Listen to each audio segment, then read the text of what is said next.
Assalamualaikum warahmatullahi wabarakatuh. Bismillahirrahmanirrahim. Alhamdulillahi rabbil alamin.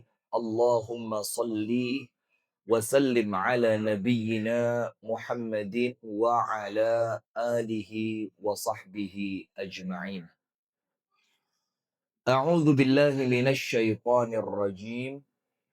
Ya ayyuhalladzina amanu taqullaha ittaqullaha haqqa tuqatih wa la tamutunna illa wa antum muslimun. Allahumma anta rabbi la ilaha illa anta khalaqtani wa ana 'abduka wa ana 'ala ahdika wa wa'dika mastata'tu. A'udzu bika min syarri ma sana'tu. Abu'u laka bini'matika alayya wa abu'u bidhanbi faghfirli fa innahu la yaghfiru dhunuba illa anta. Allahumma inna nas'aluka ilman nafi'a wa rizqan tayyiba wa amalan mutaqabbala. Amin ya rabbal alamin.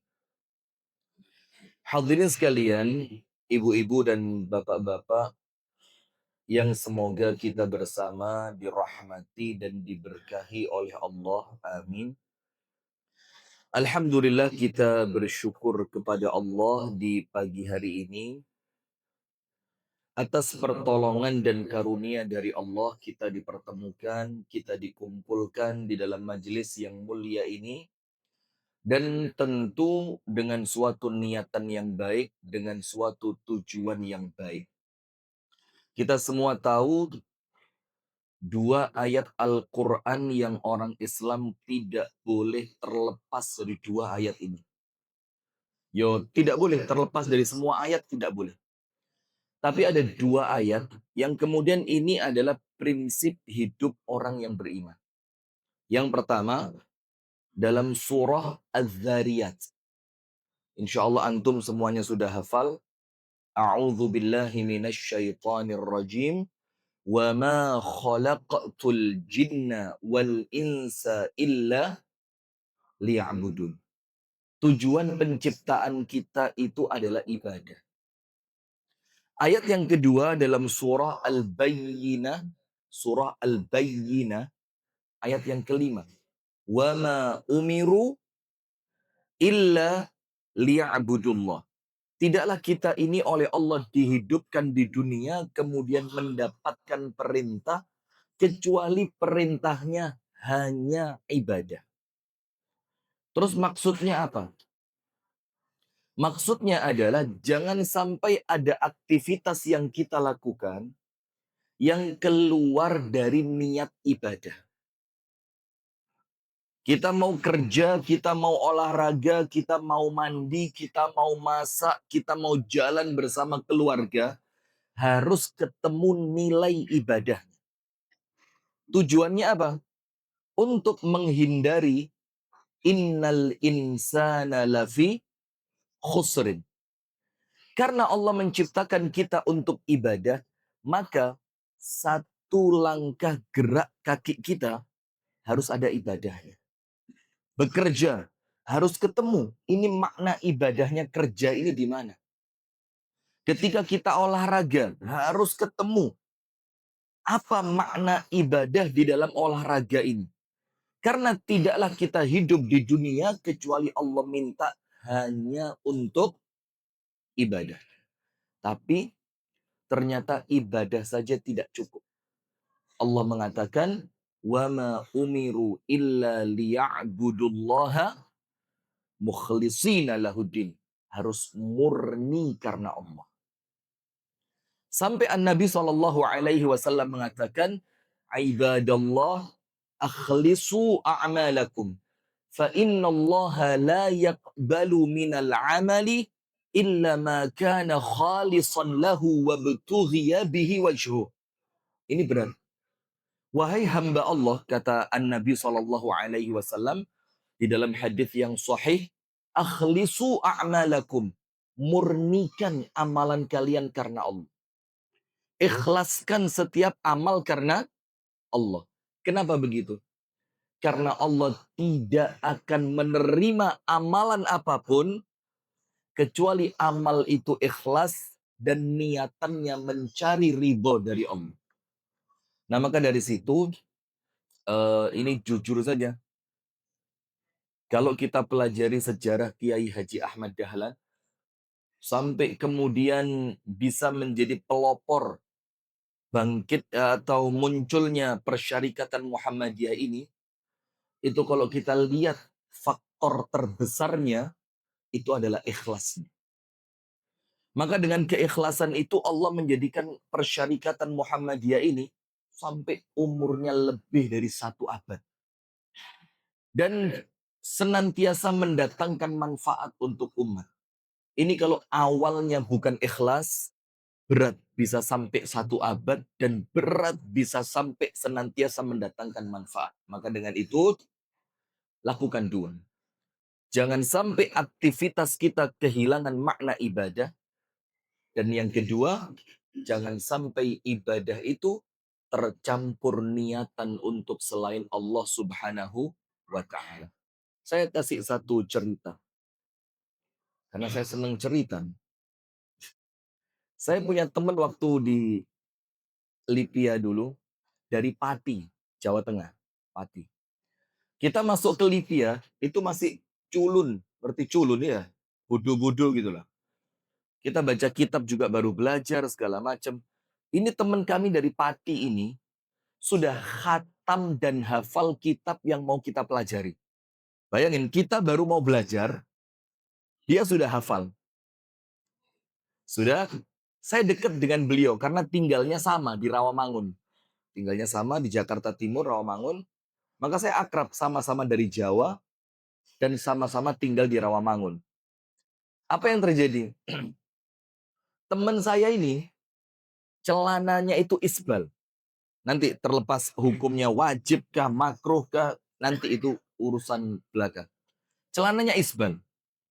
Sementara saya, semenjak awal masuk di Lipia, sudah terbiasa untuk tidak isbal. Sudah. Maka suatu hari karena saya sayang sama teman saya ini, saya ingetin dia. Namanya sekarang sudah jadi profesor dia. Profesor Ahmad Alim. Masya Allah. Saya tanya, Lim, sayang sekali Lim, ente ini pinter. Ibadah ente bagus. Akhlak Masya Allah luar biasa. Tapi kok urusan celana seperti itu, saya bilang. Zaman itu. Sudah, karena saya sayang sama dia, saya ingetin, Lim, angkatlah itu celana, Lim. Supaya apa? Nanti khawatir diancam neraka inti. Masya Allah, zaman itu ya. Jadi pokok urusan celana ini neraka atau surga udah. Oh kalau lepas dikit neraka sudah. Subhanallah, saya dapat satu jawaban yang jawaban itu menampar pipi bolak-balik. Pok, pok, habis sudah. Dengan satu jawaban singkat.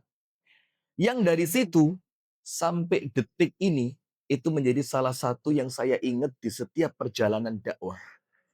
Apa kata teman saya itu? Rifki,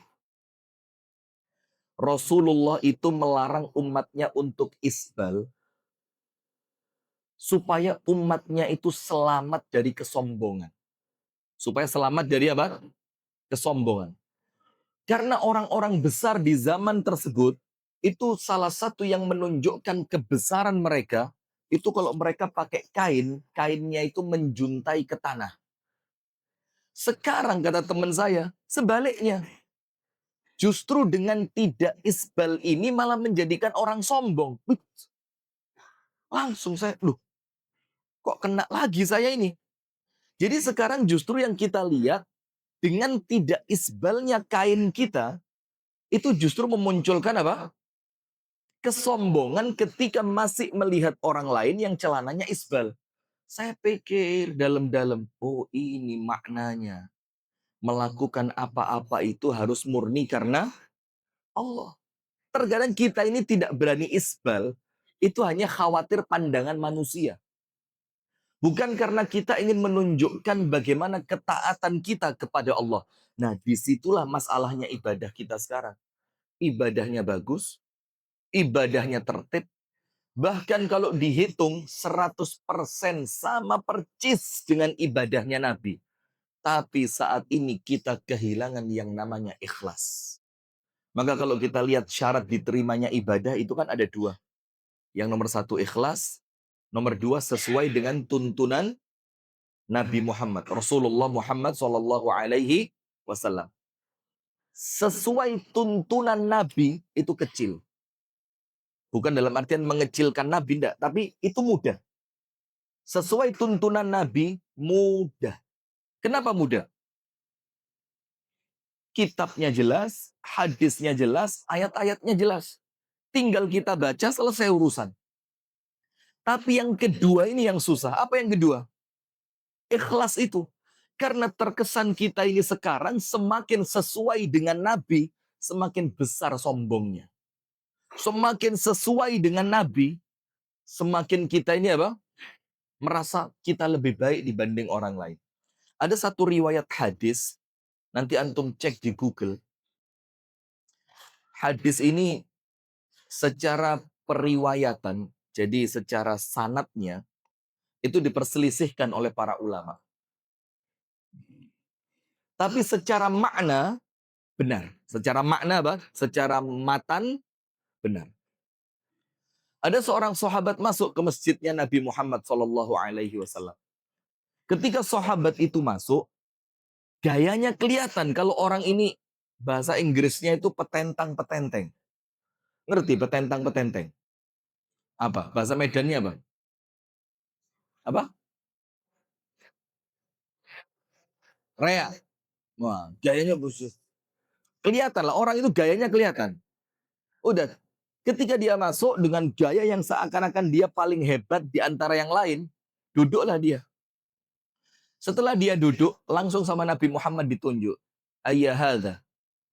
Orang ini kata Nabi, tidak disebut nama. Kenapa tidak disebut nama? Karena yang mau diceritakan apa? Sesuatu yang kurang elok untuk diceritakan. Maka Nabi Muhammad menjaga namanya. Bahkan sebagian ulama mengatakan di dalam hadis aslinya nama itu disebut. Tapi ketika diriwayatkan, namanya dihilangkan. Itulah adabnya para ulama zaman dulu. Karena apa? Para sahabat tahu yang ditunjuk Nabi siapa tahu. Tapi mereka tidak menyebutkan namanya siapa. Itu begini Pak, itu loh akhlak yang hilang sekarang ini. Nah sudah, Rasul tanya, ya hadha, orang ini. Ada khalta wa fi qalbika syai'un bi'annaka khairun min haula. Saya mau tanya kata Nabi, tapi tolong dijawab yang jujur. Apakah ketika kamu masuk ke dalam masjid tadi, ketika yang lain sudah duduk seperti ini, apakah ada perasaan di dalam hatimu bahwa kamu lebih baik dibanding orang lain ini? Ini karena yang tanya Nabi nggak berani bohong dia. Dia bilang apa? Aina'am ya Rasulullah. Iya. Ketika saya masuk, saya merasa apa? Saya lebih hebat dibanding yang lain. Apa kata Nabi Muhammad? Walidzalika ra'aitu fi wajhika syam'atan minan nar. Ya karena itulah kata Nabi, tadi waktu kamu masuk, saya lihat di wajahmu itu ada percikan-percikan api neraka. Subhanallah, lihat. Baru sekedar apa? Perasaan gayanya sok-sok telat gitu. Maka antum lihat sekarang. Makanya saya udah, ya Allah, saya hindari, sangat saya hindari. Kecuali beberapa keadaan yang memang saya lihat penting. Dakwah itu duet, bareng. Ngisi berdua, ngisi bertiga, berempat, atau satu panggung ada 5 orang. Itu saya kurangi sekarang. Karena apa? Ada kesan, mungkin antum bisa melihat itu. Yang paling keren, yang paling terkenal, yang paling top, itu biasa datangnya paling terakhir. Bahkan kalaupun memang dia nggak telat, sok-sokan telat. Jangan dulu, kita tunggu di sini dulu. Biar terkesan dia yang paling dinantikan oleh jamaah. Ini apa kalau bukan sombong coba? Nanti alasannya apa? Maaf karena jadwal padat. Bukan jadwal padat. Ente pengen kelihatan, ente yang paling ditunggu. Sepadat-padatnya jadwal, kita bisa ngukur nyampe jam berapa, di jalan berapa jam, acara berikutnya jam berapa. Itu sepadat-padatnya orang bisa ngukur. Nah, tapi penyakit hilangnya ikhlas ini mulai masuk ke dalam hati kita sekarang. Nah, maka dengan itu jamaah, ayo bismillah. Kita jaga niat ini, jangan sampai niat ini pindah dari yang awalnya untuk Allah, kemudian untuk selain Allah. Na'udzubillah min dzalik. Maka dengan itu, senantiasa minta sama Allah, Allahumma inni as'aluka al-ikhlasa fil qawli wal amal. Ya Allah, hamba memohon ya Allah.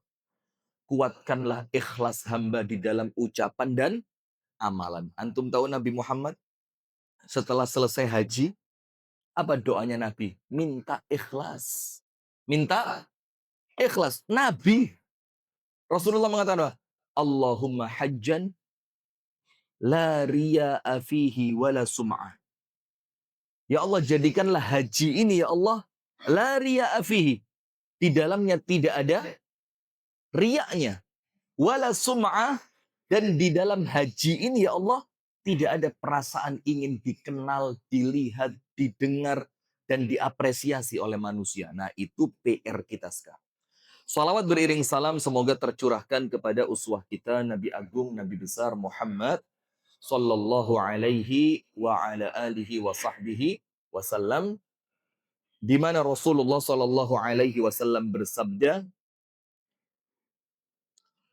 la yazalul bala'u bil mu'mini wal mu'minati fi nafsihi wa malihi wa waladihi hatta yalqallaha wa laysa alaihi khati'ah. Akan terus datang ujian demi ujian, musibah demi musibah, kesulitan demi kesulitan. Di mana? Bil mu'mini wal mu'minati. Untuk orang beriman laki-laki maupun mukminah perempuan. Terus. Maka kita harus sudah siap dengan hakikat dunia ini. Gak bisa kita lari dari itu. Itulah dunia. Terus ujian itu di mana? Fi nafsihi. Di dalam dirinya. Di dalam dirinya itu apa? Ya sakit. Difitnah. Dicaci. Dimaki. Dan lansak piturute. Ngerti bahasa Inggris ini? Tapi di sini banyak jamet kan? Jawa Medan ya. Jadi saya bahasa Jawa di sini kayaknya ringan juga ini ya. Lansak pituruti itu kalau bahasa Arab wa akhawatuha dan kawan-kawannya gitu ya. Itu ujian di dalam diri. Kalau ibu-ibu mungkin ujiannya apa? Lewat suami, betul Bu? Kebalik Anda jadi ujian buat suami. Betul Pak? Pelan-pelan, tenang lah. Agak lain abang satu ini. Curhat ya. Udah nikah? Wah, kayaknya wajahnya nyesel ini nikahnya. Sudah kita lanjutkan. Fi nafsihi, di dalam dirinya. Ujian penuh, sakit, capek, dan contoh-contoh yang lain. Wa malihi, dan di dalam hartanya. Ujian di dalam harta itu dua. Nomor satu, kaya. Kaya itu ujian. Anda jangan kira kaya itu kenikmatan. Orang kaya itu walaupun dia solih, itu masuk nerakanya, masuk surganya terlambat. Iya Banda? Ada orang kaya solih, ketemu orang miskin solih. Sama-sama solihnya. Masuk surganya mana duluan? Orang miskin. Terus dari mana kekayaan itu dianggap kenikmatan? Dari mana? Sampai para ulama zaman dulu itu lari dari dunia dengan makna kata. Lari. Bukan seperti kita, kalau kita lari mengejar dunia. Kalau mereka lari meninggalkan dunia. Dan ini untuk warga Muhammadiyah nggak usah diceramain lah. Itu udah jiwanya banget. Hanya memberi, tak harap kembali. Nah, sudah di dalam harta ujian itu apa? Kekayaan. Nomor dua apa? Kemiskinan. Dicuri orang, ditipu sama orang lain, dibawa pergi sama orang, mobil disewa nggak balik-balik sampai selamanya, ujian dalam harta. Yang ketiga, wa waladihi, dan ujian di dalam anaknya. Maka anak itu juga apa? Ujian. Rasulullah mengatakan al-waladu mabkhalatun majhalatun mabkhalah majbana majhalah. Anak itu kata Nabi Muhammad nomor satu mabkhalah, menjadikan orang tuanya bakhil. Dulu zaman belum punya anak, kalau sodakoh bagaimana? Setelah punya anak, mulai. Oh, ini anak, ini sodakoh. Berkurang. Mabkhalah. Apakah itu aib? Tidak. Karena menghidupi anak dengan harta yang baik itu wajib. Sementara sedekah bisa jadi hukumnya sunnah. Ada yang wajib, ada, tapi sunnah. Yang kedua, majbana. Anak itu menjadikan orang tua itu pengecut. Pengecut. Tahu pengecut? Jaban. Majbana. Dulu sebelum punya anak, naik mobil itu 240 km per jam. Gaspol, remblong. Wah. Setelah punya anak, mulai. Mau ngebut dikit, ingat. Aduh. Jadi, pengecut. Kalau hadis ini dikembalikan pada konteks di zaman Nabi, ada beberapa orang yang tidak berangkat berjihad gara-gara anaknya. Ya Rasulullah, saya izin anak saya nggak ada yang jagain. Ya Rasulullah, saya izin anak saya sakit. Ya Rasulullah, saya izin anak saya begini, anak saya begitu. Kalau di Muhammadiyah banyak waktu pengajian daerah, boy, nggak ada yang datang. Kenapa? Nganter anak rekreasi. Masya Allah, patut dicoret ini. NBM batalkan. Masya Allah, sudah. Jadi pengecut orang tua. Yang ketiga, majhalatun. Anak itu bisa menjadikan orang tuanya bodoh. Bodoh dalam artian apa? Akalnya nggak jalan. Saking sayangnya sama anak, dia nggak ngerti mana yang manfaat, mana yang mudorot buat anaknya. Bodoh. Saking sayangnya sama anak, anaknya minta motor, dikasih motor. Padahal dia nggak tahu ini anak sudah waktunya dapat motor atau belum. Sudah.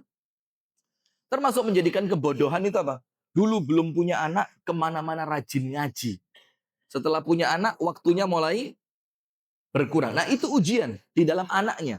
Dan boleh jadi ujian pada anak itu, anaknya sakit, anaknya wafat, anaknya termasuk anak yang tidak solih dan solihah. Itu ujian. Nah, maka kalau kita berbicara dunia, itulah hakikatnya. Nah, sekarang kita mau berbicara, ya sampai syuruk aja ya, karena ini bukan hari libur.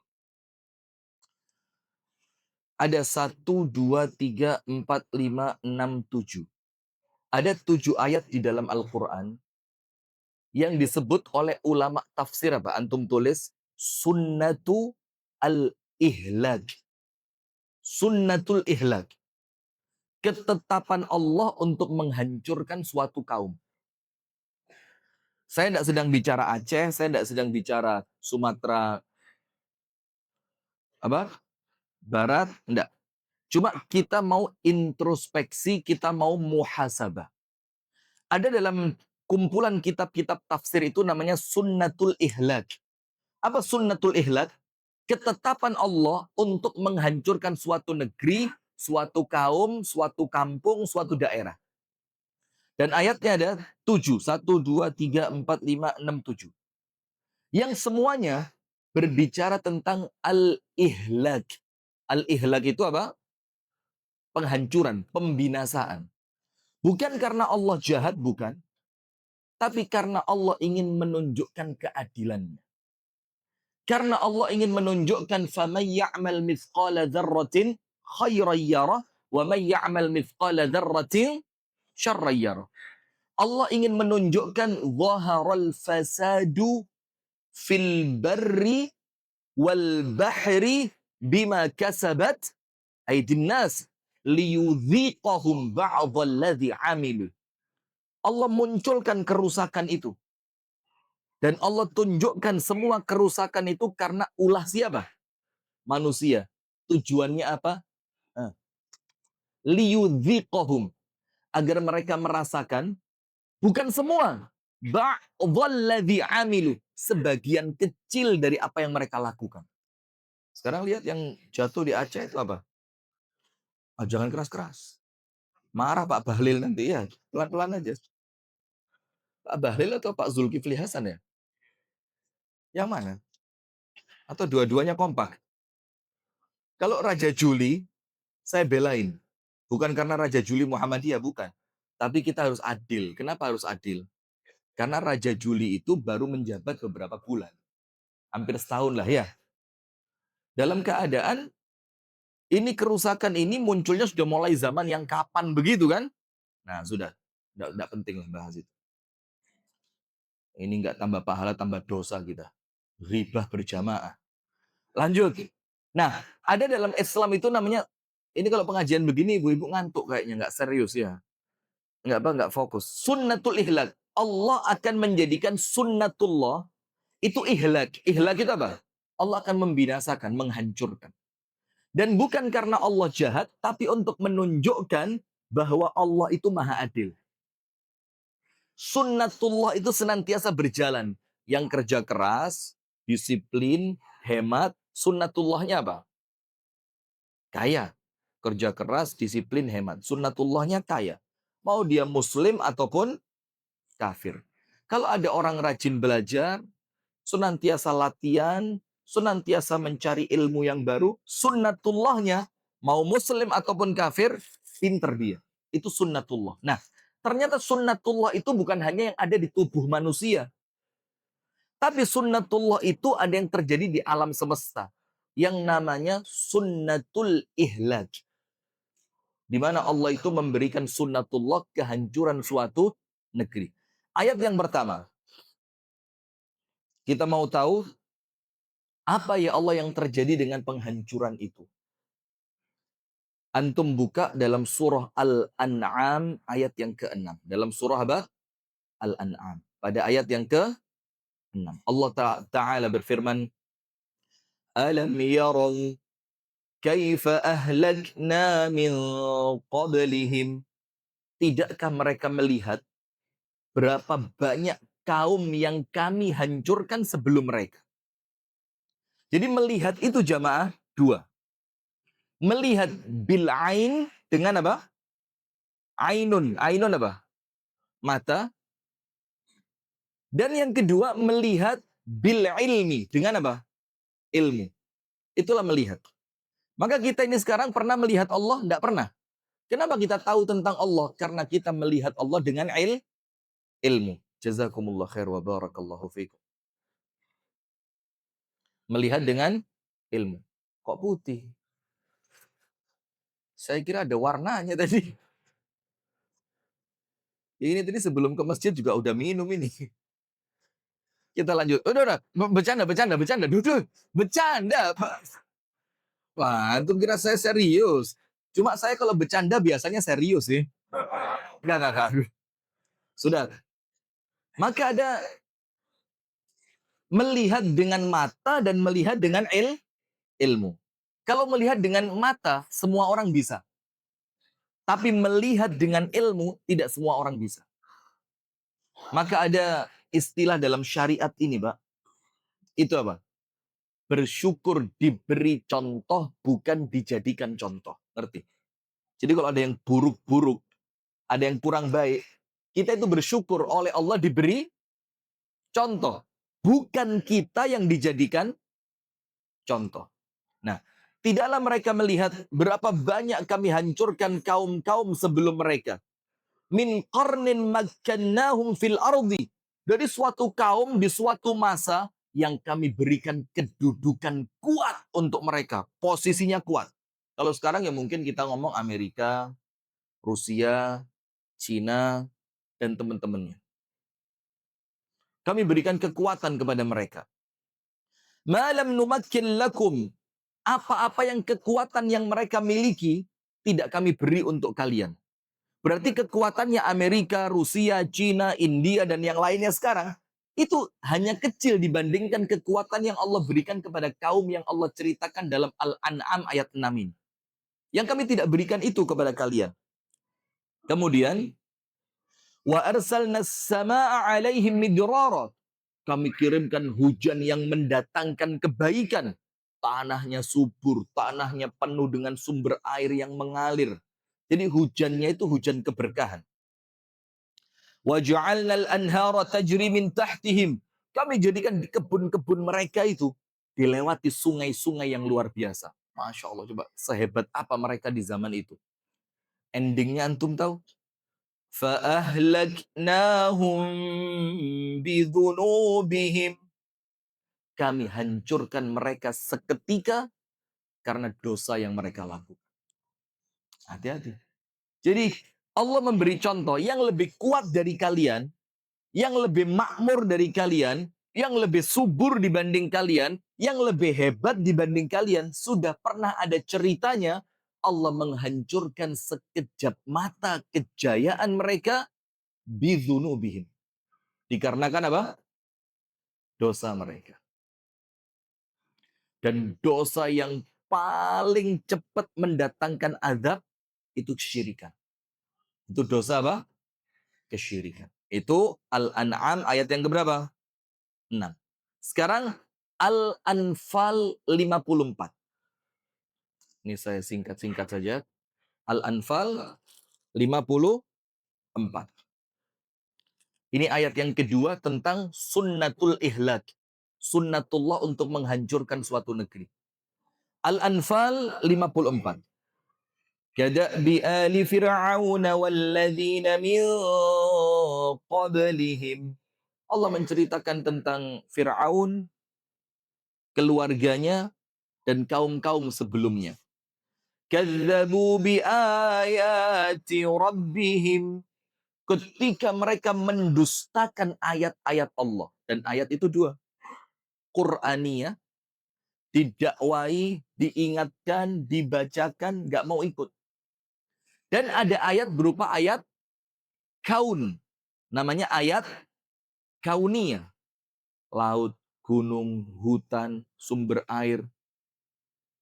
Mereka mendustakan ayat itu. Ketika mereka mendustakan ayat itu, فَأَهْلَكْنَاهُمْ بِذُنُوبِهِمْ وَأَغْرَقْنَا آلَ فِرْعَوْنَ. Kami hancurkan mereka sehancur-hancurnya, dan untuk Fir'aun dan bala tentaranya kami tenggelamkan. Nomor dua, nomor satu dosa. Nomor dua apa? Mengingkari ayat-ayat Allah. Maka itulah, jangan pernah membiarkan kemaksiatan ada di lingkungan kita. Kenapa begitu? Yang pertama, karena Islam itu punya ciri khas amar ma'ruf, nahi munkar. Kalau orang Islam kehilangan amar ma'ruf nahi munkar, sudah hampir hilang Islamnya. Kuntum khaira ummatin ukhrijat linnas ta'muruna bil ma'ruf wa tanhauna 'anil munkar. Jadi yang menjadikan kita ini umat terbaik karena kita ini punya empati kepada orang lain. Tapi empati kita bukan hanya empati secara ekonomi. Tapi empati kita itu empati dengan dakwah. Yuk ke masjid yuk. Maka ada Syekh Muhammad Al-Ghazali. Bukan Imam Ghazali, bukan. Syekh Muhammad Ghazali. Beliau tinggal di Mesir. Rahimahullah. Ketika ada muridnya tanya, Ya Syekh, ma hukmu tarikis salah? Ya Syekh, apa hukum orang yang meninggalkan sholat? Ini muridnya berharap apa? Kafir, fasik, dipenggal kepalanya. Muridnya berharap jawaban itu.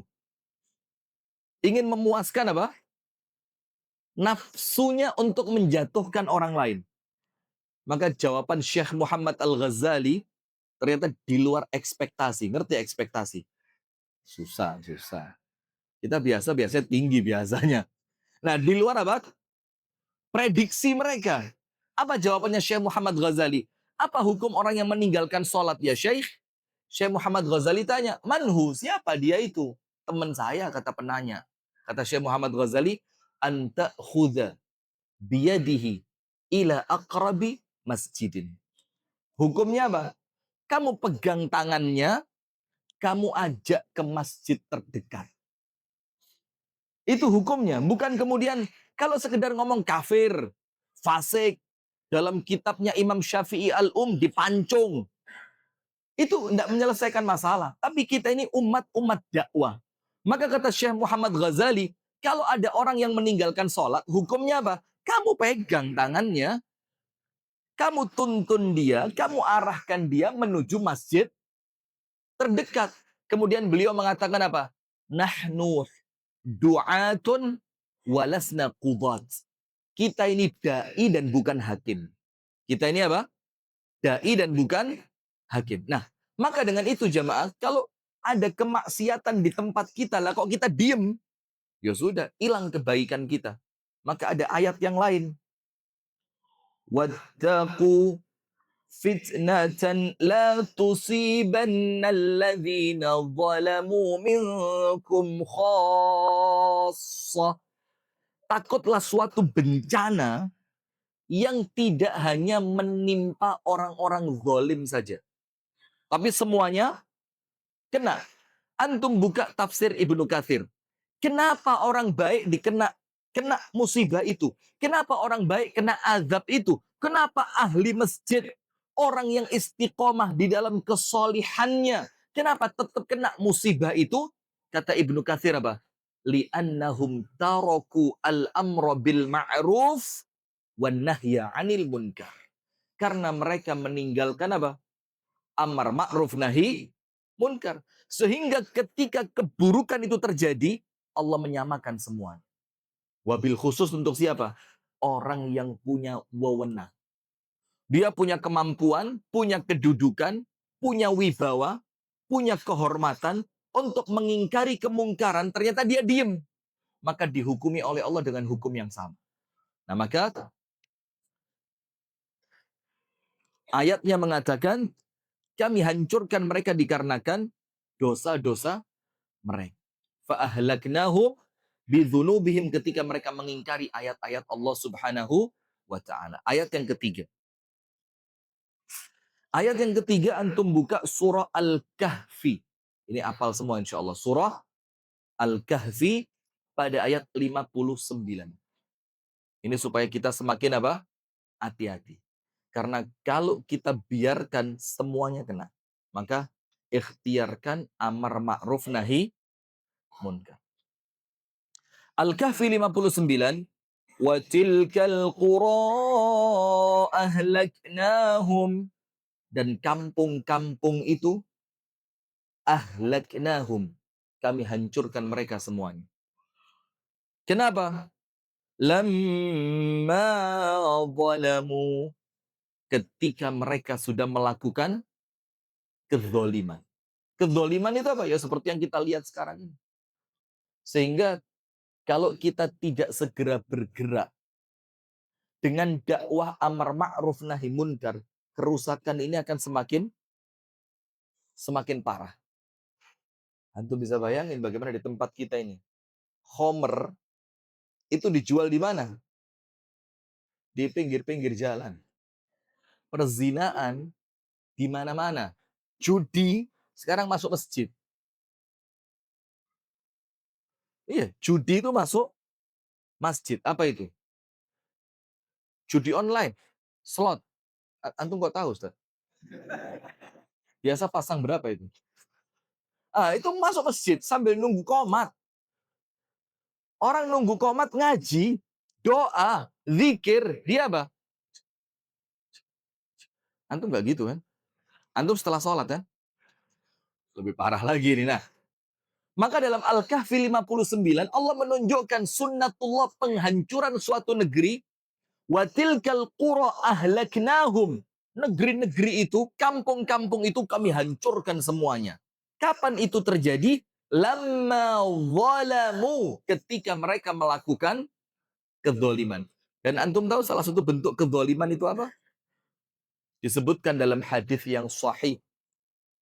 Allah menghancurkan kaum sebelum kaumnya Nabi Muhammad karena apa? Lau saroko minhum asyarif tarokuhu. Kalau yang mencuri orang mulia dibiarin. Kalau yang korupsi orang atas, dibiarin. Wa in saroko minhumud dha'if, aqamu lahul had. Tapi kalau yang mencuri orang-orang lemah, dikasih hukuman. Kita pernah ngerasain itu nggak di kampung kita? Iya enggak? Kalau sekedar pencuri ayam, pencuri sendal di masjid, pencuri motor, mati. Iya bang enggak? Padahal yang dia curi berapa juta. Tapi coba koruptor yang sempet 3T lebih, 300T. Yang 300T itu apa? Oh, korban berita semua ternyata ini ya. Masya Allah. Itu antum bayangin, duit itu bukan lagi M. Sampai jujur ya, sekarang kita dengar korupsi dengan kerugian negara 3 miliar. Kita anggap apa? Kecil banget. Jadi kalau kita dengar kalimat kerugian negara 3 miliar, kita ngomong apa? Pencuri kecil ini, nyubi. Baru belajar ini, belum mahir. Karena apa? Kita dicekoi tiap hari 2T, 300T, kerugian negara, lanjut, bahaya ini. Nah, sudah. Ketika mereka melakukan kezaliman. Zalim itu apa? Meninggalkan aturannya Allah. Apa yang Allah larang dilakukan, apa yang Allah wajibkan malah ditinggalkan. Itu akan muncul kehancuran setelah itu. Ayat yang keempat. Yang pertama tadi, Al-An'am ayat 6. Al-Anfal 54. Al-Kahfi 59. Sekarang surat Toha 134. Surah Toha. Nanti antum bisa jadikan buletin ini atau khutbah Jumat atau apa. Surah Toha 134. Allah berfirman, "Walau anna ahlaknahum bi'adzabin min qabli لقالوا ربنا لولا أرسلت إلينا رسولا فنتبع آياتك فنتبع آياتك من قبل أن نذل ونخزى." Dalam surat Toha 134 ini mereka bilang apa? Ya Allah, coba ya Allah, sebelum azab ini turun, Engkau kirimkan Rasul kepada kami. Sehingga kami ngerti mana yang boleh, mana yang tidak boleh. Tapi terlanjur azabnya apa? Azabnya terlanjur turun. Padahal Allah mengatakan Rasul-Rasul itu telah kami kirim. Tapi kalian mendustakannya, kalian mengingkarinya, kalian tidak mentaatinya, kalian mengingkarinya. Apa yang terjadi? Allah menghancurkan mereka karena mereka mengingkari Rasul yang ada di antara mereka. Sehingga meninggalkan tuntunan Rasul itu adalah sunnatullah kehancuran. Surat Toha ayat berapa? 134. Kemudian yang kelima, Asy-Syu'ara 139. Surat apa? Asy-Syu'ara 139. Fakadzabuhu fa'ahlaknahum inna fi dzalika laayah wa ma kana aktsaruhum mu'minin. Allah bilang apa? Sudah kami tunjukkan sebanyak-banyaknya kepada kalian. Orang yang mendustakan ayat-ayat Allah pasti binasa. Tapi Allah mengatakan, wa ma kana aktsaruhum mu'minin. Sayangnya tidak banyak orang yang percaya. Jadi tidak banyak orang percaya. Orang mengatakan, itu kan urusan akhirat. Dunia ya yang normal-normal aja lah dunia. Tapi apa awalnya? Mereka mendustakan ayat-ayat Allah. Ketika mereka mendustakan ayat-ayat itu, Allah mengatakan, فَأَهْلَكْنَاهُمْ. Kami hancurkan mereka. Ayat yang keenam, Ad-Dukhan 37. Surah Ad-Dukhan ayat 37. أَهُمْ خَيْرٌ أَمْ قَوْمُ تُبَّعٍ وَالَّذِينَ مِنْ قَبْلِهِمْ أَهْلَكْنَاهُمْ إِنَّهُمْ kanu mujrimin. Ini sekarang. Mujrimin. Mujrim itu apa? Kriminal. Mujrim itu apa? Kriminal. Zina, nyuri, judi, rampok, jambret, copet, khomer. Itulah mujrim. Innahum kanu mujrimin. Karena itu muncul di kampung mereka, kriminalitas ini muncul, apa yang terjadi? Allah mengatakan fa'ahlaknahum. Kami hancurkan mereka sehancur-hancurnya. Terakhir penutup pas ini syuruk. Yang terakhir surah Muhammad ayat 13. Surat Muhammad ayat 13. Jadi Al-An'am ayat 6, Al-Anfal 54, Al-Kahfi 59, Toha 134, Asy-Syu'ara 139, Ad-Dukhan 37, dan yang terakhir Muhammad 13. Allah berfirman, "Wa ka'ayyim min qaryatin hiya ashaddu quwwatan min quwwatik." Ada negeri yang jauh lebih kuat dibanding kalian, kata Allah. Ada kekuasaan yang jauh lebih hebat dibanding kekuasaan kalian. Maka sekarang Donald Trump ini kan ya Masya Allah ya. Ya bukan Masya Allah, innalillah ini. Kita doakan cepat mati dia. Kenapa dukun-dukun itu nggak nyantet Donald Trump ya? Tapi dukun itu alasannya ada aja.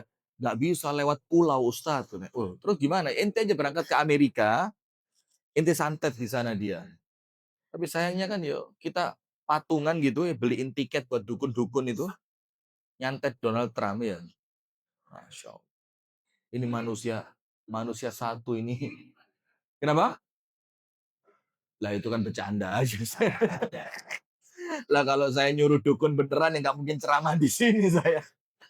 Nah sudah, ini kan artinya bahwa dukun itu nggak punya kekuatan gitu. Kalau memang mereka kuat, udah dari dulu disantet. Kita ini habis sudah, habis. Kalau memang mereka punya kekuatan. Tapi kan itu omongan-omongan kosong aja, bualan aja ya. Ayat 13 dari surah Muhammad. Umat yang lebih kuat, kaum yang lebih hebat, kekuatan yang lebih dahsyat, kekuasaan yang lebih besar. Allah bilang apa? Wa ka'ayyim min qaryatin ashaddu quwwatan min quwwatik. Yang jauh lebih kuat dibanding kekuatan yang kalian miliki sekarang. Tapi dengan semua kekuatan itu, ahlaknahum fala nasira lahum. Kami hancurkan mereka, apa? Dan tidak ada satupun yang mampu menolong mereka. Apa dosa mereka? Allati akhrajatka. Yang mereka itu mengusirmu. Mengusirmu artinya apa? Mengusir dakwah yang hak. Mengusir apa? Dakwah yang. Nah, maka dari semua yang kita sampaikan 7 ayat ini, maka kita bisa simpulkan 3 sumber kehancuran itu. Nomor 1, mereka mengingkari iman kepada Allah Subhanahu wa ta'ala. Nomor 2, mereka mengingkari dakwah Ar-Rasul sallallahu alaihi wasallam. Dan yang ketiga, dosa dan kemaksiatan. Mengingkari ayat Allah sehingga mereka tidak mau beriman kepada Allah. Mengingkari dakwahnya Nabi sehingga muncul banyaknya perbuatan penyimpangan dan bid'ah. Yang ketiga, banyaknya muncul kemaksiatan dan kriminalitas. Bagaimana biar selamat? Kembali tegakkan dakwah amar ma'ruf nahi munkar. Man ra'a minkum munkaran falyughayyirhu biyadi. Anda mungkin yang ketua RT, ketua RW, naik terus, Anda punya wewenang, lakukan. Kalau tidak dengan kekuasaan, fabilisanihi. Dengan apa? Lisan yang berisik. Bukan di mimbar-mimbar masjid saja. Antum kan punya medsos ini. Terus suarakan. Tapi hati-hati sekarang ada KUHP yang baru. Jadi antum menghina Gibran, masuk 6 tahun antum. Kalau saya tidak menghina, mengkritik. Kalau tidak bisa dengan lisan, dengan apa? Hati. Dan dengan hati itu dikatakan oleh Nabi Muhammad apa? Wadzalika adhaful iman. Itulah keimanan yang paling rendah. Nah, maka dengan itu hadirin, ayo diingat. Kalau musibah itu terjadi dengan 3 kriteria di atas, maka itu azab. Kalau dengan 3 kriteria ini, maka apa? Azab. Ingkar kepada Allah, ingkar kepada Nabi, dan banyaknya apa? Kemaksiatan. Maka itu azab. Kalau selain itu, maka bisa jadi itu merupakan ujian dari Allah Subhanahu wa ta'ala. Wallahu ta'ala a'lam bissawab. Itu yang dapat kami sampaikan di pagi hari ini. Semoga ada manfaat dan mohon maaf apabila ada salah dan kurangnya. Hadanallahu wa iyyakum ajma'in. Subhanakallahumma wa bihamdika asyhadu an la ilaha illa anta astaghfiruka wa atubu ilaik. Assalamualaikum warahmatullahi wabarakatuh.